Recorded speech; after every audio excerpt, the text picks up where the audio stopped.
Assalamualaikum warahmatullahi wabarakatuh. Alhamdulillahirabbil alamin. Wa bihi nasta'in ala umuri dunya wad din. Wassalatu wassalamu ala asrofil anbiya'i wal mursalin wa ala alihi wa ashabihi wa man tabi'ahum bi ihsanin ila yaumiddin. Asyhadu an la ilaha illallah wahdahu la syarika lah wa asyhadu anna Muhammadan abduhu wa rasuluh. Allahumma shalli wa sallim wa barik ala Muhammad wa ala ali Muhammad kama shallaita wa barakta ala Ibrahim wa ala ali Ibrahim bil alamin innaka Hamidum Majid. Amma ba'du. Bapak-bapak dan ibu-ibu serta jamaah sekalian, rahimani wa rahimakumullah.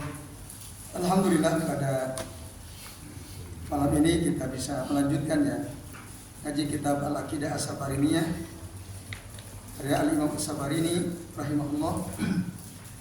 Dan kita masih membahas bab tentang tidak diterimanya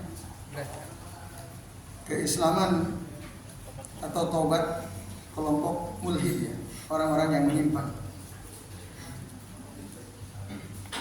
Pada pertemuan pekan lalu kita, kalau tidak keliru, dia sudah sampai pada bait yang ke-88 ya. Betul ya? Nah, sekarang kita akan lanjut Bapak Ibu membahas bait di bawahnya, yaitu bait yang ke-89 dan seterusnya. Qala al-mu'allif rahimahullah, berkata penulis kitab ini, semoga Allah merahmati beliau. Nah, tentu bait yang ke-89 ada kaitannya dengan bait sebelumnya ya. Karena ini contoh orang-orang yang tidak nampak keimanan mereka kecuali apa yang mereka ucapkan di lisan saja. Jadi hanya di lisan untuk mereka menyatakan iman, tapi dalam hatinya tidak. Nah, ini termasuk at-tawaib al-munafiqah. Seperti siapa? Kamulhidin wasahirah wa hum ala niyatihim bil akhirah. Seperti orang yang mulhid. Ma huwa al-mulhid? Al-mulhid ya, saya Saleh ya. Beliau menyatakan, saya Saleh bin Fauzan hafizahullah taala, al-mulhidu hadza ismun amun li kulli man kafara billahi azza wa jalla. Jadi mulhid itu adalah nama umum untuk setiap orang yang kufur kepada Allah azza wa jalla wa asarra ala kufri, dan terus dalam kekufurannya. Itu mulhid. Nah, maka orang-orang yang mulhid melakukan ilhad, penyimpangan, kekufuran terhadap Allah, termasuk wasahirin wasahirah. Nah, kalau di kitab Bapak Ibu hanya wasahirah itu aja ya. Kalau di kitab syarahnya disebut wasahirin wasahirah. Termasuk penyihir baik laki-laki maupun perempuan. Itu taubatnya tidak diterima, tukang sihir. Berdasarkan dalil hadis riwayat Imam Ahmad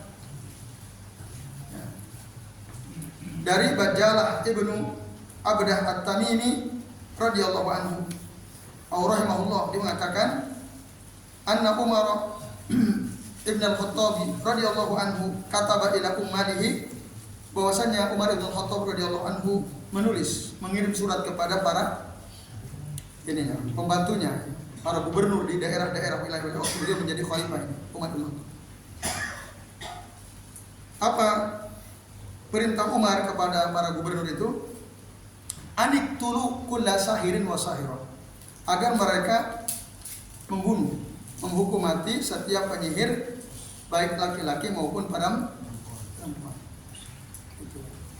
Umar tidak menyuruh para gubernur untuk meminta taubat mereka. Walam yakul istatibuhum bal amara biqatlihim.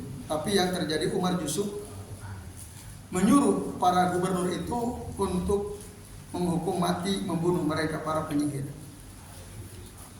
Kenapa? li'annahu la yu'manu sirruhum. Karena orang tidak aman dari keburukan mereka. Penyihir itu kan bergerak dalam keheningan, dalam kegelapan. Orang nggak ada yang tahu ada orang kena madharat, bahaya dari si penyihir itu. Makanya karena orang tidak aman, tidak ada cara terbaik kecuali dihukum mati, dibunuh. Ini perintah dari Umar bin Khattab, dan tentu ini sunnah. Kan kata Nabi, alaikum bisunnati wa sunnatil khulafa ar-rasyidin al-mahdiyyin. Tamassaku biha wa adu 'alaiha bin nawajiz. Hendaklah kalian mengikuti sunnahku dan sunnah para khulafa ar-rasyidin. Berpegang teguhlah. Gigitlah dia dengan gigi geraham. Ini sunnah khulafa ar-rasyidin. Orang yang perbuatannya sebagai penyihir mungkin yudhiruna at-taubah. Mereka menampakkan taubat wa hum ala sihrihim wa fasadihim wa ifsadihim. Tapi mereka terus melakukan sihir, melakukan kerusakan. Oleh karenanya tidak ada alternatif bagi para penyihir itu kecuali dihukum mati, dibunuh. Tidak diterima taubatnya. Wa amma fil akhirah, adapun di akhirat wa hum ala niyatihim fil akhirah. Adapun di akhirat fa amruhum ila Allah azza wa jalla wa in kanu shadiqina fi taubatihim fa innallaha yaqbalu taubatahum fil akhirah. Wa hum ala niyatihim itu dan mereka para penyihir, orang-orang mulhid itu berdasarkan niat benar mereka. Jika benar niat dalam hati mereka fil akhirah, kelak nanti di akhirat, tentu saja Allah akan menerima taubat mereka. Itu fa innallaha yaqbalu taubatahum fil akhirah. Itu maksudnya. Kalau memang mereka dalam niatnya betul-betul taubat, tapi kita pemimpin pengadilan, kalau ada orang jelas-jelas melakukan sihir, tangkap, tidak dimintai taubat, hukum mati. Untuk mengantisipasi supaya bahaya mereka tidak mengancam masyarakat. Soal mereka betul taubat, oh iya udah silahkan taubat, tapi tetap penggal. Dosa taubat iya tetap, ente taubat, hukum mati dulu. Soal nanti ente benar, nanti Allah akan terima taubat ente di akhirat. Nah itu, bahum ala niyatihim bil akhirah. Nah itu urusan Allah. Nahnu nahkumu bidhawahiri wallahu yatawalla bis sarair. Kita itu hanya menghukumi apa yang nampak saja. Yang nampak kelihatan ente telah melakukan sihir dan itu membahayakan masyarakat, tidak ada kecuali hukuman, tidak ada hukuman kecuali kamu dibunuh. Soal kamu bertaubat silahkan. Kalau memang benar taubatmu, nanti Allah akan terima taubatmu di akhirat. Nah itu juga berdasarkan keterangan dari Allah di dalam Al-Quran surah Az-Zumar ayat 53. Allah mengatakan, kul, katakan wahai Muhammad, ya ibadiyalladzina asrafu ala anfusihim, wahai hamba-hambaku yang telah berlebihan terhadap diri mereka sendiri, la taqnatu min rahmatillah. Janganlah kalian putus asa dari rahmat Allah. Itu kata Allah, innallaha yaghfiru dzunuba jami'an. Sesungguhnya Allah menerima, ya, mengampuni seluruh dosa. Allah ampuni seluruh dosa. Nanti di akhirat diampuni kalau betul-betul dia taubat. Innahu huwal ghafurur rahim. Sesungguhnya Allah itu Maha Pengampun lagi Maha Penyayang. Itu. Jadi in kanat shadiqah, kalau dia benar niatnya, fa innallaha yaqbaluha minhum. Sesungguhnya Allah menerima taubatnya dari mereka. Tapi nahnu ma'muruna biqatlihim wa ijra'il hukmi asy-syar'i 'alaihim fid dunya bina'an 'ala ma umirna bihi fi sya'nihim. Tapi kita diperintah untuk membunuh, menghukum mati mereka, menerapkan hukum syar'i kepada mereka di dunia. Sebabkan apa? Apa yang diperintahkan kepada kita tentang keadaan mereka seperti yang dicontohkan oleh Umar bin Khattab radhiyallahu anhu. Nah, ini keterangan bait yang ke-8 urusan 9. Lalu pada bait ke-90 Bapak Ibu. Qultu wa in dallat dalailul huda kama jara lil ailabuni ihtada. Fa innahu, langsung ya saya baca di bait berikutnya. Fa innahu azaa min asrarihim ma kana fihi al-hataqu an astarihim. Aku katakan, kata Al-Imam Asy-Syafari ini, wa in dallat dalailul huda, ya, jika ya, dalailul huda itu maksudnya jika ada tanda-tanda petunjuk gitu. Jika ada tanda-tanda dalat, tanda-tanda yang dalail itu tanda-tanda dalat yang menunjukkan al-huda, petunjuk. Ya. Petunjuk terhadap apa? Ala sihhati taubatihi. Ada korina, ada indikator, ada petunjuk kalau memang si fulan itu dia betul-betul taubat. Kelihatan banget gitu tandanya. Kalau hanya dia mengatakan saya taubat, itu belum cukup. Harus ada tanda-tanda yang menguatkan bahwa dia memang betul-betul bertaubat dari sikap ilhadnya, dari kemunafikannya, dari sihirnya, misalnya betul dia taubat. Nah, kalau ada tandanya dan itu menunjukkan kesungguhan, kepastian, fa innahu yuqbalu minhu dzalik, maka dia diterima taubatnya dari hal yang dia lakukan itu. Kama jara lil Ailabuni ihtada, sebagaimana yang terjadi pada seorang tokoh. Dulu ada tokoh namanya Ailabuni. Ya, ada tokoh Ailabuni. Tokoh yang hidup di abad kedua Hijriah, abad kedua. Nah, dia ini mati mata sanah alaf wa khamsin wa samanin Hijriah.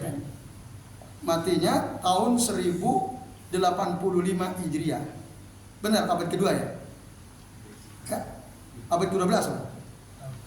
Alaf wa khamsin wa samanin 1085 itu abad ke berapa? 12. Iya. Sekarang 1446. Ini 1805, abad ke-11. Iya benar. Kalau 1000 kan abad ke-10. 1001 abad ke-11, benar ya? Benar atau tidak? Masih 10 kali. Hah? Masih abad 10. Abad itu kan kalau udah lebih satu aja udah masuk. Iya kan? Satu abadnya 100 tahun. Satu abad 100 tahun kan? Berarti kalau dia meninggal tahun 1085 Hijriah, abad keberapa ini? 11 ya? Wah, ini matematika belum semua ini. Jadi Al-Ailabuni ini ada seorang tokoh yang tinggal di Syam, hidup kisaran abad ke-11 Hijriah. Sekarang abad ke-15 kan? Berarti 4 abad yang lalu. Nah, dia ini Bapak Ibu dan sekalian, dulu adalah ya, seorang Daruzi yang pernah kita bahas pada pertemuan yang kemarin. Ya.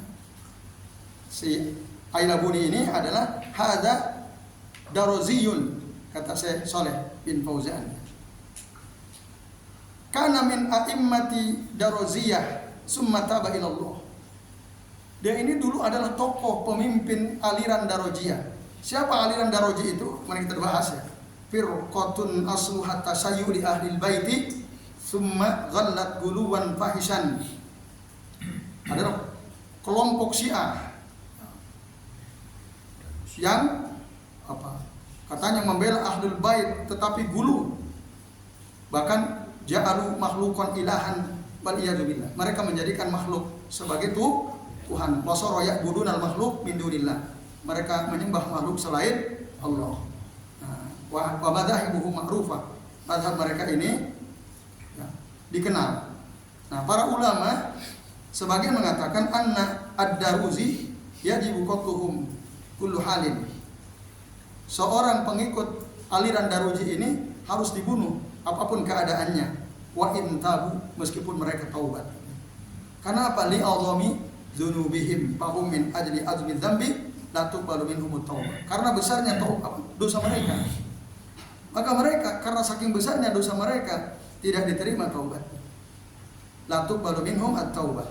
Itu kata Syekh Ibnu Utsaimin rahimahullah dalam kitab Syarh Al-Aqidah As-Safarini di halaman 384 ya, diterangkan oleh beliau. Kemarin kami sudah sampaikan.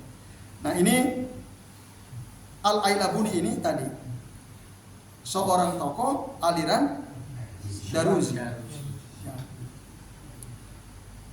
Nama aslinya ya, itu bukan Al-Ailabuni ya. Dia punya nama asli ya. Namanya Hasan, tapi bukan Hasanuddin. Hasan As-Sofadi namanya. Hasan As-Sofadi Al-Ailabuni. Ailabuni itu nama daerah ya. Nama daerah. Dia ini orang cerdas, sa'iran labiban, akhodaan ulama Misr wa Damaskus. Seorang penyair yang cerdas, mengambil ilmu dari ulama Mesir, Damaskus. Ya, itu banyak belajar. Ya. Diterangkan biografinya dalam kitab Khulasatul Asar. Kalau ingin tahu lebih lengkap ya di sana diterangkan. Nah, lalu dia taubat, Bapak Ibu dan jemaah sekalian. Nah, Al-Ailabuni sendiri itu adalah baldatun di Syam. Ya, jadi suatu wilayah di daerah Syam. Ya, Syam itu yang ya, kalau sekarang mencakup Palestina dan sekitarnya itu. Nah, jadi tempat tinggalnya di wilayah Darus. Ya. Nah, di sana itu muncul aliran yang sesat ya. Bapak Ibu dan jemaah sekalian rahimani wa rahimakumullah.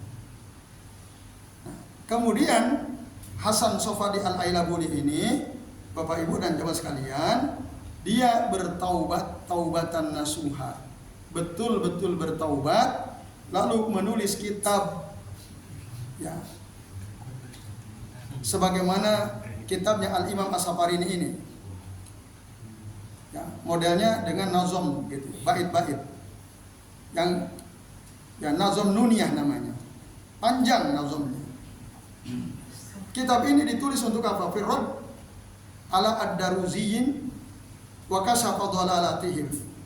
Untuk membantah aliran Daruzi dan bahkan membongkar kesesatan-kesesatan mereka.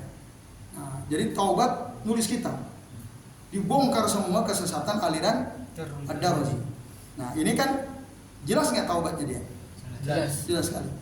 Nah, maka kalau seperti itu, sekalian, nah diterima karena jelas-jelas gitu. Dia betul-betul menunjukkan pertaubatannya, bahkan dia membongkar kesesatan aliran yang dulu dia ikuti, paham yang dulu dia ikuti. Fa innahu adza'a min asrarihim. Sesungguhnya Al-Ailabuni atau Hasan As-Sofadi Al-Ailabuni ini ya adza'a menyebarkan min asrarihim keburukan-keburukan aliran Daruzi, maka nafihi al-hadfu an astarihim. Nah, maka nafihi di mana di dalamnya itu ada al-hadku. Apa al-hadku itu? Al-hadku itu al-kashfu, dibuka, dibongkar an astarihim, dari sesuatu yang selama ini disembunyikan oleh mereka, oleh aliran ad-Daruzi. Nah, kalau Bapak Ibu baca kitab ini, itu ada keterangan mengerikan. Ya. Jadi di antara di halaman 70 di footnote 91. Jadi Daruzi itu Bapak Ibu, di antara kesesatan mereka, allati kanu yaktumunaha minal wuqu'i ala al-maharimi.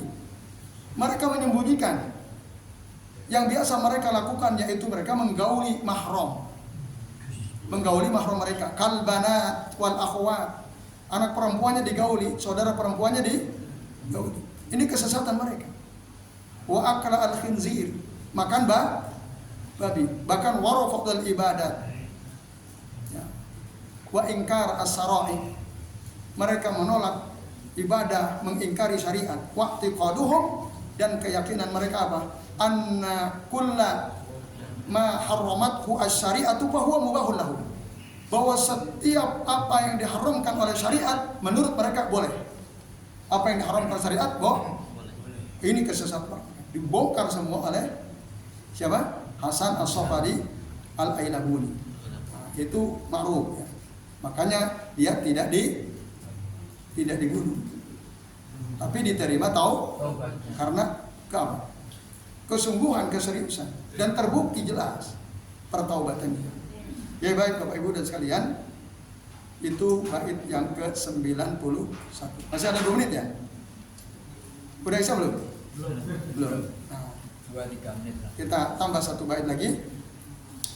Wa kana lid-dini al-qawimi nasira fasara minna batinan wa zahira. Nah, maka Al-Ailabuni ini atau Hasan As-Sofadi Al-Ailabuni ini dia menjadi penolong agama yang lurus. Akhirnya menjadi nasiru ad-din atau nasiru sunnah. Jadi penolong agama. Jadi yang keliru dibongkar. Beliau membela yang benar, yang hak. Nah, jadi kana lid-dini al-qawimina nasir, menjadi penolong agama yang lurus. Nah, ini si Al-Ailabuni ini. Bapak Ibu dan jamaah sekalian rahimani wa rahimakumullah. Jadi kata saya Shalih bin Fauzan, sara Al-Ailabuni yunasiru ad-din wa yad'u ila Allahi wa yaruddu ala ahli al-kufri wa syirki wal zindiq. Fa dhaharat adillatu taubatihi. Nah, dia menolong agama, menyeru untuk kembali kepada Allah, membantah orang-orang kafir, orang-orang syirik, orang-orang zindik, termasuk membongkar kesesatan aliran Daruzi. Maka jelaslah petunjuk atau tanda-tanda pertaubatannya. Itu fasara minna batinan wa zahira. Maka dengan demikian Bapak Ibu dan sekalian, si Hasan As-Sofadi Al-Ailabuni ini dia menjadi bagian dari kita min ahli sunnah, baik secara batin maupun secara zahir. Batinan wa zahira. Nah, ini Bapak Ibu dan jamaah sekalian rahimani wa rahimakumullah. Nah, dan maka di bait berikutnya, fa kullu zindikin wa kullu marikin wa jahidin wa mulhidin wa munafikin, dan seterusnya. Ya. Ini udah bisa dulu ya. Nanti kita insya Allah tinggal 2 bait kita lanjutkan.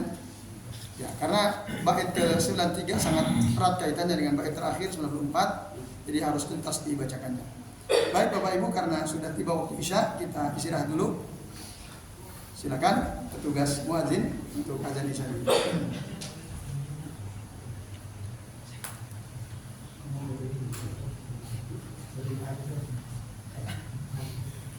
Alhamdulillah. Bapak Ibu dan sekalian, ya kita sudah tiba di waktu Isya. Sedikit kami lanjutkan sambil menunggu waktu iqamah, ya 2 bait terakhir dari bab ini. Tadi kami ulangi, fa kullu zindikin wa kullu marikin wa jahidin wa mulhidin munafikin. Maka setiap zindik dan setiap marik itu orang yang keluar dari agama, ya. Marik biasanya marikin golim. Wajahidin, marik atau bahasa lain murtad. Wajahidin, orang yang ingkar. Wa mulhidin, orang yang kufur. Munafik itu sama dengan orang munafik. Munafik i'tiqadi maksudnya. Idza stabana nushuhu lid-din fa innahu yuqbalu an yaqinin. Jika jelas, jika istabana jelas, nushuhu lid-din. Nah, nushuhu itu maksudnya kebenaran taubatnya, lid-din, ya, untuk agama, jelas gitu, dia benar-benar taubat. Sebagaimana tadi disebutkan kasus Al-Ailabuni tadi, fa innahu yuqbalu an yakinin.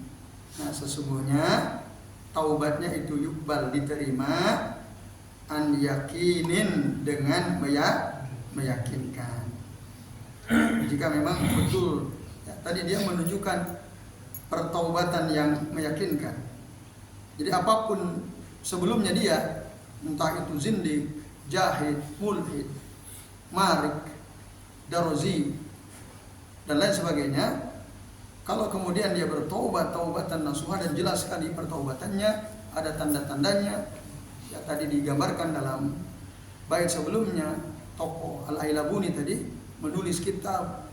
Nah, maka itu jelas dia secara meyakinkan bertaubat dan taubatnya diterima. Nah, ini Bapak Ibu dan jemaah sekalian rahimani wa rahimakumullah.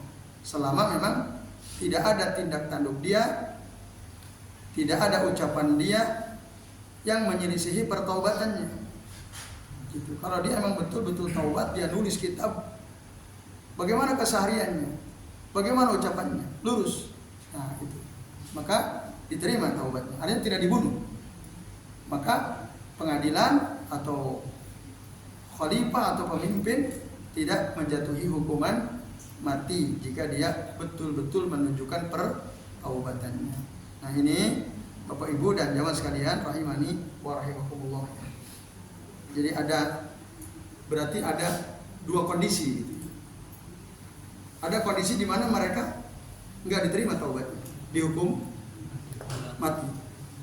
Ya, dibunuh, pokoknya bisa dipancung, bisa dipenggal dan sebagainya. Jika hanya sekedar mengucapkan secara lisan tok. Gitu. Tapi kalau tadi dia betul-betul menunjukkan pembelaannya terhadap Islam, menulis kitab, nah itu baru diterima dan hukuman itu diangkatnya, tidak dijatuhkan kepadanya seperti tadi kepada seorang tokoh namanya Al-Ailabuni. Ya, ini Bapak Ibu alhamdulillah ya tuntas sudah pembahasan terkait tentang apakah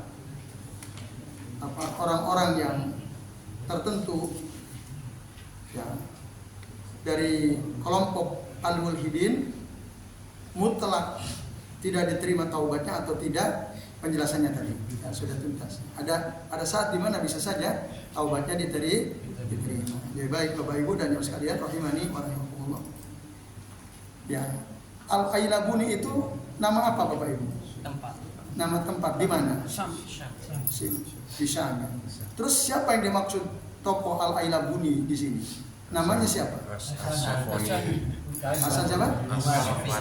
As-Sofadi. Matinya tahun berapa? 1085 apa? Alab khamsin wasamanina hijriyatan. Dia nulis kitab apa? Nazom apa tadi? An-Nuniyah. Nulis kitab Nazom judulnya An-Nuni. Apa isinya? Bongkar kesesatan Al-Darozi. Bantahan terhadap membongkar kesesatan siapa? Al-Darozi. Aliran Ad-Darozi. Apa di antara paham aliran Ad-Darozi yang berbahaya? Makan babi, terus menggauli mahram, apa lagi? Yang dilarang oleh syariat berubah. Semua yang dilarang oleh syariat bagi mereka alhamdulillah sekarang udah nggak ada ya. Apa kelompok Daroji udah nggak ada ya?